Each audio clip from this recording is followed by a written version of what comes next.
On est le 31 décembre. Bienvenue en prenant votre café. Je suis dans mon bureau pour la semaine. La piscine, les oranges, j'en ai pas cueilli hier. Pas eu besoin. Mais je pense qu'il faut fleurir. Il en reste encore un peu sur le top là-bas là, qu'on peut aller chercher. Faire ça tantôt. Je vous tiens au courant. Moi, suivez ça de près. La fin des codes à barre, hein, je vous parle de ça parce que depuis 2013, je suis comme associé à ça avec les codes QR. Et j'ai même pas, c'est même pas moi qui l'ai dit en plus. Vous pensez que Montréal est bizarre des fois? Toronto ne donne pas sa place, hein, avec la mairesse. Ben, dès qu'on parle de la gauche, ça dérape solide. Hein? Pénurie de main-d'œuvre au Québec à cause de moins d'immigrants. Qu'est-ce qu'on va faire pour jaser de ça? La filière batterie, vous pensez que c'est juste ici qu'on arrache? Ben, je vais vous donner des chiffres en Europe. Le slow living, hein, trad wife, slow living à la mode. Je vais vous jaser de ça ce matin. Daniel Leblanc dans l'embarras, déjà? Hmm. Piétonisation de la rue Sainte-Catherine, on va parler de ça. Êtes-vous tombé sur la tête? Travailleur temporaire au Canada qui vient de la Tunisie et il chiale contre le Canada. Bon, je suis en Tunisie, je vais bien en parler un petit peu. Avez-vous reçu une carte cadeau? Sinon, en tout cas, on va parler de ça. Fabricant de camions en Tunisie, ça existe? Il y a un fabricant de camions, ils sont plus vite que nous autres. MicroStratégie, je vous en parle souvent parce qu'il y a bien des gens qui ont capoté sur ce titre-là. Il y en a peut-être une couple qui se mord les doigts un peu. Les top 10 actions. Vous souvenez-vous? Avez-vous suivi la folie des taxis volants? Comme si c'était pour arriver demain matin.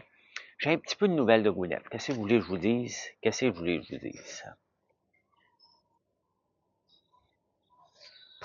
Gwyneth ne retient pas mon attention, elle retient l'attention des journaux dans le monde. Elle laisse personne d'indifférent. Je vais vous dire pourquoi. J'ai écouté, euh, j'ai écouté le film Six Triple Eight. Je suis en décalage horaire ici, puis c'est la première fois que ça m'affecte tant que ça. Peut-être parce que je dors un peu dans le jour, donc la nuit, je dors plus. Hein, fait que j'écoute des films. Et c'est ce que j'ai fait cette nuit. J'ai écouté le film Six Triple Eight, basé sur l'histoire de femmes noires dans la Deuxième Guerre mondiale qui vont régler le problème de courrier des soldats américains. Vraiment, vraiment, vraiment bon. Hey, ça prenait du courage. Écoutez ça si vous avez une chance. Là. Ça prenait du courage pour tenir tête aux Blancs dans ce temps-là. Ça n'a aucun maudit bon sens. Donc, mais c'est un très bon film, très, très bon film qui, bon, vous verrez comment ça avance, là. Mais il fallait avoir du courage et sincèrement, c'était vraiment excellent. La fin des cotes à barre pour 2020, pas 2025. On va penser peut-être 2030, 2035. Les cotes à barre qu'on a, puis on doit mettre sur nos produits, sur nos étiquettes. Et ce serait les codes QR que plus d'informations qui les remplaceraient. Entre autres, le site web, puis un paquet d'affaires. Et en 2013, alors que j'étais au Dragon avec Alexandre Taillefer, il y a quelqu'un qui est venu présenter des codes QR. Et les oiseaux, là. Quelqu'un qui me demandait quelle couleur qui était. Je les vois pas.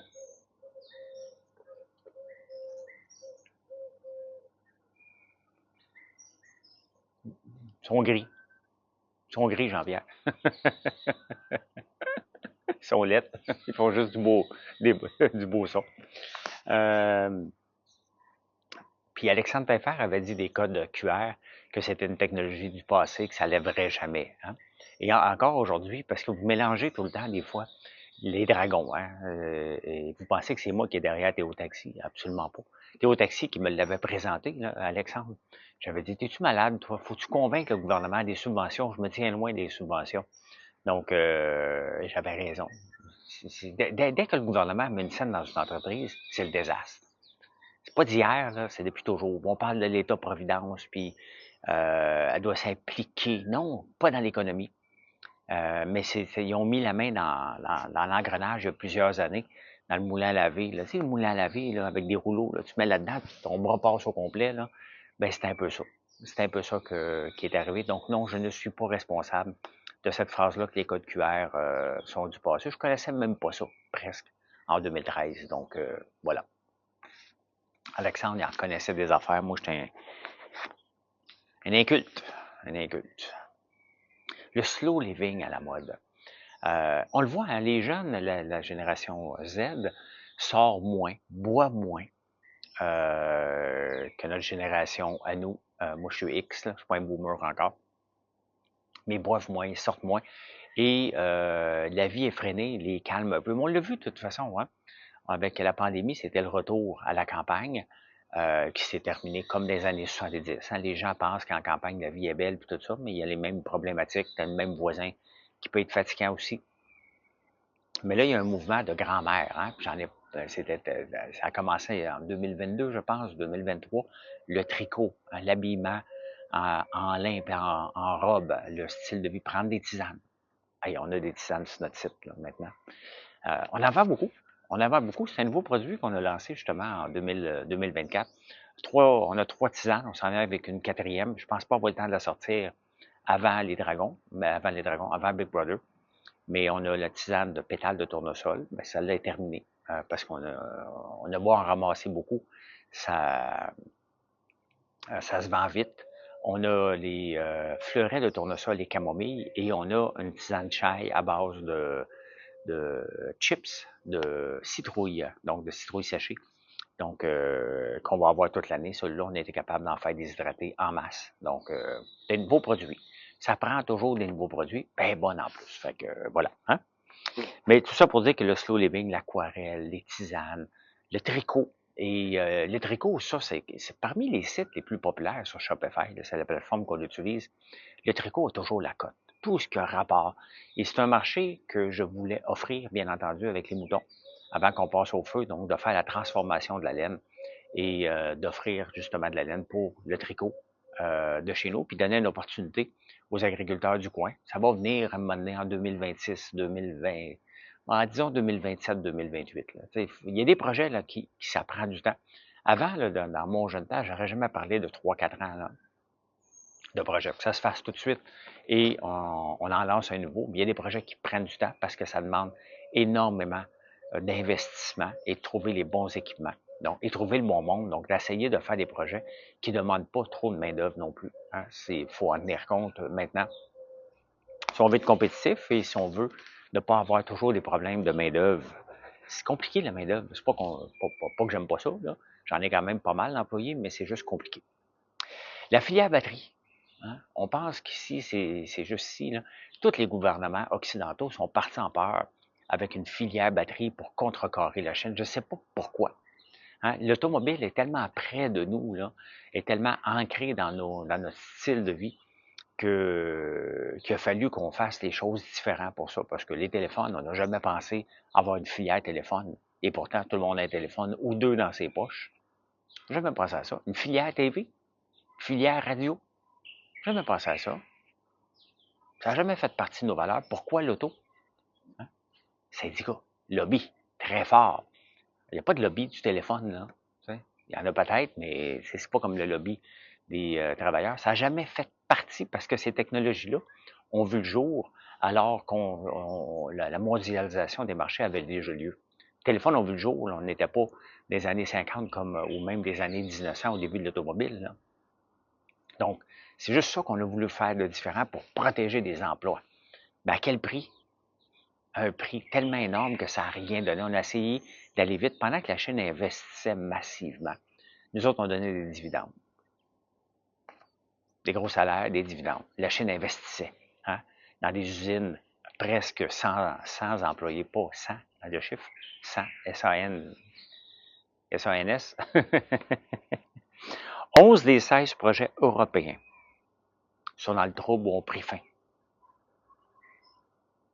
de filière batterie qui implique des Européens. Les Chinois qui investissent en Europe, 10 des 13 projets en Europe fonctionnent en ce moment, les autres sont sur le bord de fonctionner. Vous voyez la différence? Ils ont 20 ans d'avance sur nous et on essaie de compétitionner. 11 des 16 projets européens sont finis.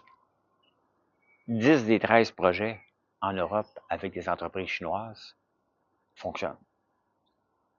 Regardez, Nordvolt va être sauvé par CATL, une compagnie chinoise. Ben, ça semble être le cas en ce moment. Là. Donc, puis de toute façon, Northvolt utilisait des machines à l'intérieur qui venaient de la Chine, opérées par des Chinois. Regardez en Arizona, je sais pas trop quelle ville, là, il y a une ville où ce que TMSC, qui font des chips, des boards, là, des chips comme Nvidia. Et ce n'est que des Taïwanais qui habitent là. Il n'y a pas assez de main-d'œuvre qualifiée. Donc ça me fait penser à, écoute, en 98, 97, j'étais chez Univox, c'est là que j'ai rencontré Georges. Notre premier mandat, gros mandat, c'est au Nouveau-Brunswick. Il voulait développer la filière téléphonie au Nouveau-Brunswick, mais il n'y avait pas de compétences. Donc, il y avait de l'argent, mais pas de compétences. Donc, on remplissait un avion d'Halifax, un avion de Montréal, un Dash 8. Il y avait 37 places de consultants. Puis, il y en avait de partout. Il y en avait qui habitaient. Nous autres, on voyageait le lundi au vendredi pour aller là-bas. Tu sais, ça ne marche pas de mettre trop d'argent puis penser qu'on va créer quelque chose. On fait juste attirer des gens de l'extérieur et l'argent sort à ce moment-là. L'argent au Nouveau-Brunswick en 97, ça n'a pas marché, là. L'argent sortait du Nouveau-Brunswick pour rentrer à Montréal ou en Nouvelle-Écosse. Ça marche pas. Il y a une, je pense que c'est dans le Globe and Mail. Bon, il est noir. Il est noir. L'oiseau, il est pas rouge. Il ressemble à un corbeau. Je sais pas si vous pouvez le voir, là. Je vais essayer de vous le montrer. Il est où, là? Il est où? Il est d'en haut, là. Bon, si vous pouvez le voir, là. Il est là. Il est là. Fait qu'il chante bien, mais il est laid. Je sais. L'héritage de Trudeau. Et Caricature dit, ben, c'est quoi l'héritage de Trudeau? On va se souvenir de Trudeau, des dépenses folles, bien évidemment, et surtout d'un gouvernement qui est parti, qui est resté trop longtemps. Comme Biden est resté trop longtemps, même chose pour Trudeau, il reste bien trop longtemps. Ben trop longtemps qu'il est resté là. Dominique Leblanc est allé dans une fête de Noël à la mi-décembre au Nouveau-Brunswick, qui vient de là. Pour avoir, ben, je viens de vous dire, j'ai travaillé au Nouveau-Brunswick presque 2 ans. On a 9, là, mais à peu près ça. Donc, j'ai passé beaucoup de temps. J'avais des centres d'appel aussi au Nouveau-Brunswick, le premier à Saint John, au Nouveau-Brunswick, Fredericton, Bathurst. Donc, j'ai passé beaucoup de temps au Nouveau-Brunswick jusqu'en 2007 à peu près. Entre 80, à peu près pendant 10 ans. Et Irving est partout là-bas. C'est une famille riche, il va entre 10 et 12 milliards. Donc, de penser qu'un politicien ne connaît pas la famille Irving, ben, c'est le rêve en couleur, là. C'est bien évident que la famille Irving, elle est présente sur une petite province en plus, là. Mais il est allé coucher chez eux. Il les connaît. Depuis longtemps, c'est des amis. Donc, là, il dit, il est-tu en conflit d'intérêts? Quand il va protéger l'industrie du bois, il va essayer de protéger son ami. Il va se retirer des conversations, là, quand c'est Irving. Mais arrêtez de capoter, là. Ces gens-là ont des amis, là, aussi. Ont des amis, là.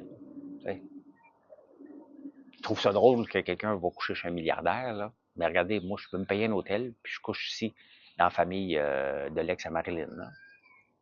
C'est plus simple. Dans l'embarras. Dominique Leblanc n'est pas dans l'embarras. Il est dans l'embarras parce que le Journal de Montréal a décidé qu'il était dans l'embarras. C'est pas dans l'embarras pantoute, là. Au Québec, pénurie de main-d'œuvre. Suite à la pause, l'embauche des immigrants, il fait venir des immigrants.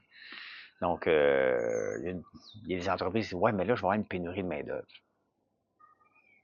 Je viens juste de le dire, tu sais, c'est compliqué de la main-d'œuvre. Et dès que tu bâtis un écosystème autour de la main-d'œuvre, tu vas toujours être mal pris. Quand tu dépends du gouvernement et des lois, tu vas toujours être mal pris. Quand tu dépends d'une subvention, tu vas toujours être mal pris. Donc, les entreprises qui sont mal prises en ce moment parce que c'est difficile à faire venir des immigrants, c'est le temps de se moderniser. Regardez, je viens de le dire, ça ne me tente pas d'avoir sur ma ferme des sapins. Parce que pourquoi? Ça demande de la main-d'œuvre. S'il y avait une machine qui serait capable de traiter les sapins à différentes grosseurs pour les tailler, je l'achèterais, je le ferais. Pas possible. Quand je veux ravoir des moutons et un poste de traite, je veux que ça soit 100% automatisé. Sinon, je ne le ferai pas. Donc, quand tu as bâti une entreprise sur du cheap labor, quand tu as bâti une entreprise sur des immigrants pour arriver, ben, hein, tu as couru un peu à perte à perte. Tu peux en profiter pour dire, regarde, je vais profiter de cette main-d'œuvre-là, mais je vais me moderniser entre-temps. Mais on s'est assis sur nos lauriers, on n'est pas devenu plus productif, on n'est pas devenu plus efficace, et maintenant on chiale contre le gouvernement. Non, je ne peux pas avoir de pitié pour ça. Euh, c'est un choix. C'est un choix de dépendre du gouvernement, même pour les fermes. Regardez, j'en ai pas. Parce que c'est compliqué les faire venir. Faut que tu es loges aussi. Tu t'en occupes. Autant grandir moins vite, puis avoir des champs moins beaux, mais avoir moins de troubles.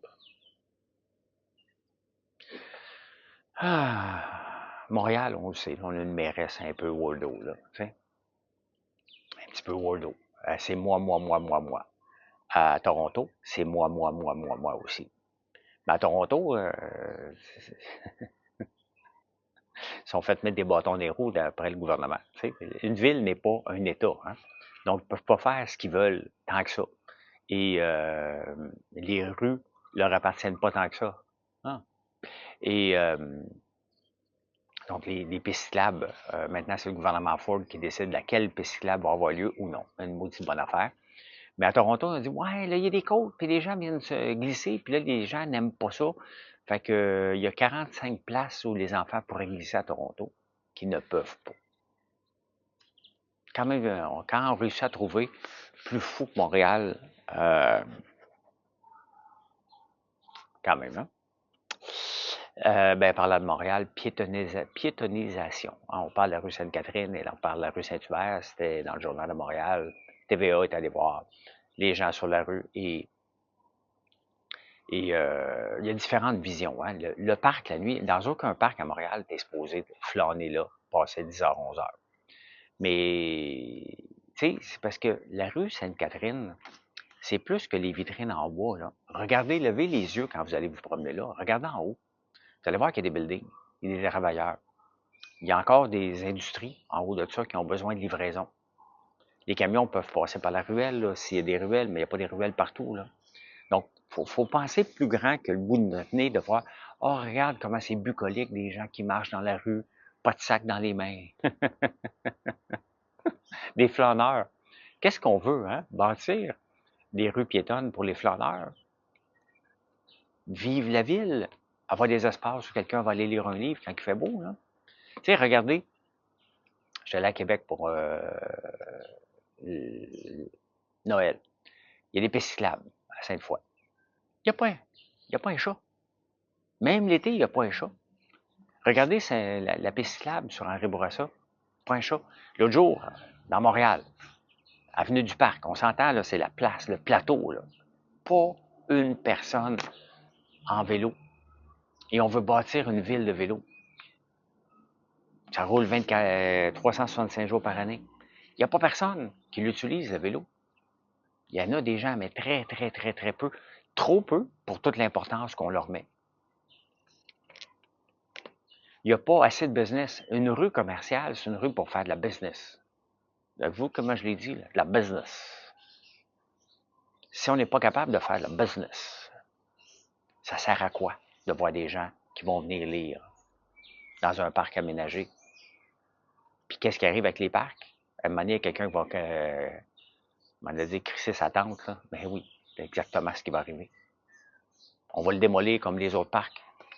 Il y a un problème d'itinérance à Montréal, imaginez-vous.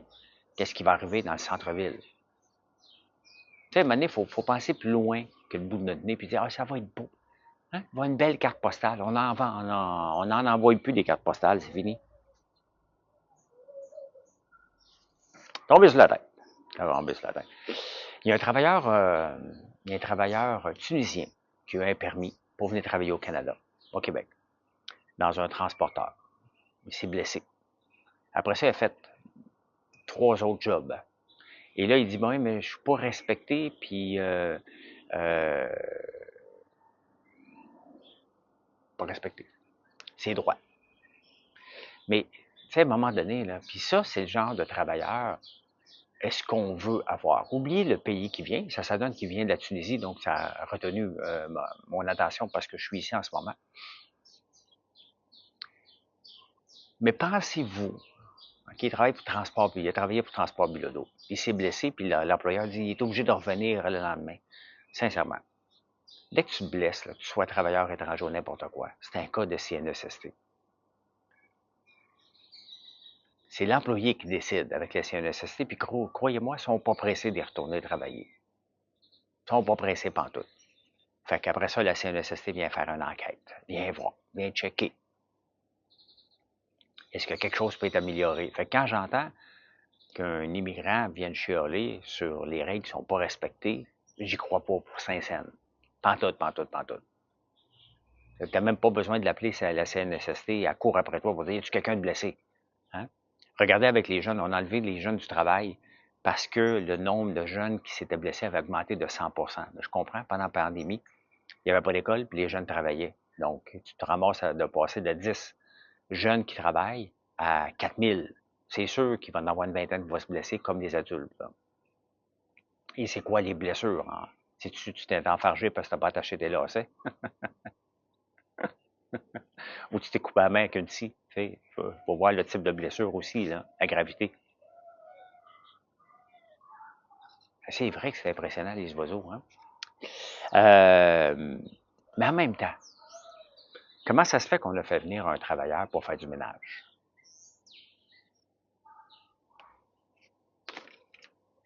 Sincèrement, là, on est-tu un peuple qui n'est pas capable d'avoir des gens travailler? Le chômage n'est pas à zéro. Faire du ménage.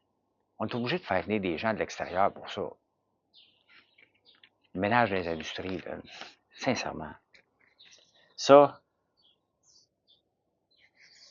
c'est non. C'est non, on ne veut pas ça. Emmener des gens pour une plus-value, pas une gens parce qu'on est un peuple de paresseux. Finance, finance, finance. Avez-vous reçu une carte cadeau? C'est drôle hein, parce que le 24 et le 25, c'est le produit le plus vendu sur notre site parce qu'il est dernière minute. Donc, vous achetez des cartes cadeaux. 64% des gens ont reçu une carte cadeau en 2024. C'est énorme. Moi, j'en achète des cartes Starbucks que quand je vais chez Starbucks, moi, je l'utilise. J'ai l'impression que je dépense pas. Mais j'oublie jamais de vider la carte. Et c'est ça le problème. Et c'est pour ça que les entreprises aiment les cartes cadeaux. C'est pour ça qu'ils en font la promotion. 40% n'utilisent pas tout l'argent. Starbucks a presque, je me souviens pas, je pense que c'était 1,5 milliard en cartes cadeaux non utilisées. C'est de l'argent facile pour les entreprises et c'est pour ça qu'ils en font la promotion. D'ailleurs, j'en fais pas assez la promotion. Il faudrait que je fasse ça un petit peu plus. Mais sans blague, utilisez-le. Utilisez-le. Au complet. Laissez pas une scène là-dessus. Là. Quand même, 40% des gens laissent l'argent dessus. Tu peux les revendre. Tu peux les revendre sur Marketplace. Il y a des sites de revente aussi que tu peux revendre tes cartes. Là. Mais quand même, 64%, c'est énorme. Hein? C'est énorme. Moi, à part acheter Starbucks, là, je sais pas. Vous en achetez sur mon site des cartes, mais pas tant que ça, parce que j'en parle pas assez. C'est n'importe quoi, il faut en parler. Si on n'en parle pas, ça tombe dans l'oubli.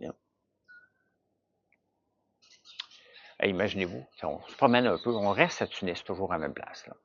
Et on se promène un peu pour aller manger. C'est l'activité du jour, aller manger. On mange ici, mais on va manger quelque part. Et je voyais des pancartes, hein? Le meilleur camion au monde, il est tunisien. Hey, c'est correct de croire, mais il y a du narcissisme un peu. Hein? Donc oui, il y a un camion tunisien. Imaginez-vous qu'un pays comme la Tunisie a une entreprise de camions, des pick-up, là, qui appartient à la Tunisie ou à un homme d'affaires de la Tunisie ou au gouvernement. Je ne sais pas à qui ça appartient, mais que le Canada en ait pas eu encore. C'est que Bombardier, qui a fait les Jeeps pour la guerre, n'a jamais été dans le grand public. Quand même, hein? C'est spécial. Le meilleur au monde. On va repasser pour la modestie. Hein? Micro-stratégie. Bon, je n'ai pas mes graphiques, je ne peux pas vous le montrer. MicroStrategy est une entreprise de technologie, hein, de logiciels. Et le président, Michael Saylor, croit beaucoup au Bitcoin. Donc, il a commencé à acheter du Bitcoin, pas en acheter, pas en acheter, pas en acheter. Et avec le Bitcoin qui a frôlé le 100 000, avec Donald Trump qui arrive au pouvoir, l'action a monté jusqu'au 21 novembre. Depuis le 21 novembre, le Bitcoin a continué sa montée à 2 L'action de MicroStrategy a tombé de 46 Il y a des gens qui voyaient ça à l'infini. Il n'y a rien d'infini. C'est une entreprise qui va bien, là. Il continue à acheter du Bitcoin, sauf qu'il sert de la valorisation de son entreprise pour vendre des actions pour acheter du Bitcoin. Donc, pour continuer sur cette lancée-là, qui est un, il faut se le dire, c'est un Ponzi scheme sans tricher, là. Mais quand tu achètes constamment, tu as besoin que le prix augmente constamment de tes deux, de ton action et du Bitcoin, ce qui n'est pas le cas. Donc, comment il va réagir? Bien, la première chose qu'il veut faire en ce moment, c'est d'émettre 100 millions d'actions, 110 millions d'actions. Mais quand même, hein, 21 novembre, mais le 31, c'est 40 jours, une débarque de 46 de l'action, qui avait monté beaucoup. Mais c'est tout ça là, pour dire, regardez, cette fois-ci, c'est différent. Il n'y a jamais rien de différent. Le Bitcoin qui est pogné à 92 000, il refuse de monter puis de se lancer, de servir du 100 000. Le 100 000 n'est pas un plancher pour le moment, c'est un plafond de verre. Il faut qu'il brise ce plafond-là pour décoller après. Est-ce qu'il va décoller? Ça peut prendre 2 ans, 3 ans, 4 ans. Il ne faut jamais l'oublier. Là. Il y a de la compétition par rapport à ça. Et, mais quand même, hein? 46 de débarque. Je parle beaucoup d'investir dans le S&P 500, puis la plupart des analystes ils le disent à tout le monde maintenant. Cassez-vous pas la tête, t'achètes des actions d'un fonds indiciel. Moi, j'utilise BMO, les ZSP. Depuis 2022, depuis la baisse historique, pas historique, mais ça avait baissé en 2022, donc octobre, les top 10 actions du S&P 500 en valorisation sont responsables de 59 de l'augmentation qu'on a eue depuis 2022. C'est énorme. 10 actions ont fait monter le S&P 500. Il y a deux choses là-dessus. Ça peut être épeurant de dire, tabarnouche, on dépend de seulement 10 actions, ou ben, les autres vont prendre le relais. Donc, tout ça pour dire que l'économie américaine ne va pas aussi bien quand on commence à la décortiquer au complet. C'est 10, donc c'est les Meta, Amazon, Broadcom, c'est Nvidia. Donc, c'est toutes ces compagnies qu'on connaît. Les 10 suivantes, donc le numéro 11 à 20, à 21, à 20, ont été responsables de 11 de l'augmentation. Et les 300, le reste, c'est 30 des autres compagnies qui sont responsables de ça. Donc, 59 de l'augmentation vient de 10 actions, en gros. 11 des 10 dernières qui suivent. Et le 30 d'augmentation dépend de 500, 480 compagnies. Donc, c'est très peu. Très, très peu. L'augmentation était très concentrée. Ce qui peut nous dire, ben, quand les autres vont se réveiller, quand l'économie va repartir et que ça ne dépendra pas juste de la techno, ben, c'est encourageant, mais ça ne veut rien dire non plus. Hein? Et d'ailleurs, la plupart des bourses dans le monde, s'il n'y a pas de techno ou de pétrole, ben, ça n'a pas fait grand-chose. Regardez à Paris. Le CAC 40 à Paris, donc l'équivalent de notre TSX ici, le S&P 500, vient de finir l'année à moins 2,9. Mais il y a eu, regardez, puis ça c'est important, qu'on le regarde encore dans l'optique de la future séparation de Paul Saint-Pierre Plamondon, bien, il y a eu du chaos, hein? Des élections précipitées en France au mois de juin, juste avant les Olympiques. En même temps, autant que nous autres, on dépend du pétrole ici puis des banques, que le S&P 500 dépend maintenant beaucoup de la technologie. Bien, en Chine, voyons, en France, ce sont le luxe, Louis Vuitton, Gucci, toutes les grandes marques influencent beaucoup le CAC 40. Ce sont les grandes entreprises en France. Donc, ils dépendaient beaucoup de la Chine. La Chine a moins acheté. Donc là, ils sont en train de se positionner, mais il reste que l'incertitude politique dépendre de la Chine pour la plupart des compagnies, ben, fait que ça a descendu de 2,9 ce qui est quand même pas énorme. Pas énorme, mais lorsque le marché américain monte de 25 ton 2,9 fait une méchante différence. Là. Méchante différence. C'est pour ça que les capitaux vont dire, donc nous autres, froidement, hier, je vous ai présenté le rendement de l'Argentine, 183 donc vous avez de l'argent à mettre. Est-ce que vous la mettez en France, en Argentine ou aux États-Unis? Les États-Unis, qui va bien. Ça ne peut pas toujours aller bien, mais ça va bien en ce moment. L'Argentine, qui a un momentum. Est-ce qu'on investit dans le momentum ou le momentum est dépassé? Est-ce qu'on investit en France parce que la France a baissé beaucoup? Puis ça va remonter. Ah, on ne sait pas. Il faut que les grandes entreprises, maintenant, se développent des nouveaux marchés. Convaincre les riches de dépenser à travers le monde et non pas seulement. Ils ont mis tout leur effort en Chine. Comme nous autres, le Canada, on a mis tout notre effort vers les États-Unis parce que c'est facile. Et là, on se ramasse avec un Trump qui dit, OK, parfait, je vais vous mettre des tarifs de 25 il faut se réveiller. Tu sais, là, je fais moins de réseaux sociaux parce que c'est le temps des fêtes, là. Mais quand j'ai perdu mon Facebook, je me suis reviré de bord justement pour dire, hey, je m'assure d'être partout sur tous les réseaux sociaux, je ne dépendrai pas d'un seul. C'est trop dangereux pour l'entreprise. Et ça a fonctionné. Regardez, vous m'écoutez sur YouTube. Il y a Facebook, ben là, je suis moins là. TikTok, X, donc, après ma sortie de Big Brother, mais même pendant mon absence, Marlène et Mathieu vont prendre le relais. Mais il faut aller chercher des sources de revenus d'un peu partout. Et la France a trop misé sur la chaîne pour le luxe. Donc, il en paye le prix et l'insécurité. Les taxis volants. Et ça, c'est une autre folie qui a eu un pic à un moment donné, comme pour penser que on va avoir des taxis volants dans nos villes. Hein? Mais c'est pas le cas. C'est pas le cas. Puis les actions, donc il y a des compagnies allemandes maintenant qui ferment. J'ai regardé aux États-Unis, il y en a deux.